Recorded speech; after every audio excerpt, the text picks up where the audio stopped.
ay natapos na ni Riri na mabuo ang bagong Ironheart armor suit niya at si Zelma ay pinagana na ang spell niya upang mapasa sa suit ang dark magic na nakuha niya sa Dark Dimension, subalit si Natalie ay nagsisimulang mawala at si Ri ay sinubukan na ilipat ang system ng AI sa laptop niya ngunit huli na siya at tuluyan nang nawala si Nat.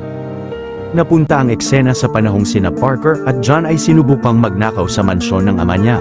Ngunit nang napansin sila ng head of security ay agad na binaril ito ni John sa paa at napagdesisyonan nilang maghiwalay muna ng landas sa pagtakas sa mansyon. Hinabol si Parker sa labas ng maraming security guard ng kanyang ama pero pagtakbo niya sa kalapit na tunnel ay biglang nagpakita sa kanya ang Demon Lord na si Mephisto at lumikha ito ng pinto patungo sa Despirito's Pizza Shop. Dahil naman na-corner na si Parker ng mga guard ay napilitan siyang pumasok sa shop at habang kumakain raw ng pizza ay tinanong siya ni Mephisto kung anong pinaka-ninanais niya.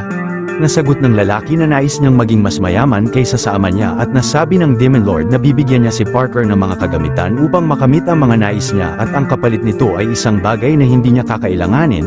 Nagkasundo naman ang dalawa at pagkatapos ay binigay ni Mephisto ang kapa niya sa lalaki bago siya umalis sa pizza shop. Napunta na sa kasalukuyang panahon ng istorya kung kailan si Riri ay sinubukan uli na malikha si Natalie gamit ang pag-iisip niya subalit hindi niya magawa. Naisipan naman ni Riri na kunin ang cloak ni Parker sapagkat kung nawala si Natalie nang dahil sa mahika ay posibleng gamit ang magic ng cloak ay mabalik ng babae ang AI niya.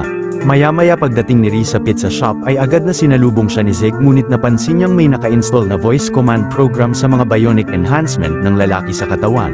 Pero dahil ayaw palapitin ni Zeke si Riri kay Parker ay napilitan ng babae na kalabanin ang kaibigan niya at nagkaroon sila ng matinding sagupaan.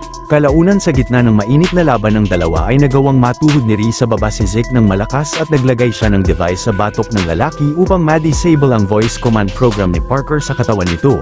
Pagkatapos ay pinuntahan ni Riri si Hood sa taas ng gusali na hinihintay na pala siya roon at pinakiusapan niya itong ibigay sa kanya ang cloak. Nang tumanggi si Parker ay mabilis na ginamit ni Riri ang dark magic ng suit niya upang hindi magamit ng kalaban ang abilidad nitong maging invisible. Kinagulat ni Parker ang paggamit ni Riri ng mahika at galit na inatake nito ang babae pero ang bida ay binuhos ang buong lakas at galing upang mapatumba niya ang kalaban.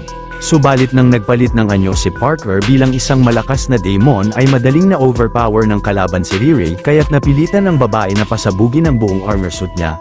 Dahil sa matinding pagsabog ay nawasak ang bawat parte ng suit ni Riri ngunit si Hood ay agad na tinutukan ng mga barilang babae.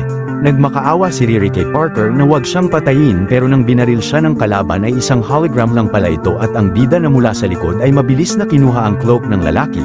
Pagkatapos ay iniwan ni Riri sa silid si Parker na labis na nadidismaya na wala na sa kanya ang cloak ngunit pagbaba ng babae sa gusali ay nakita niya roon si Mephisto.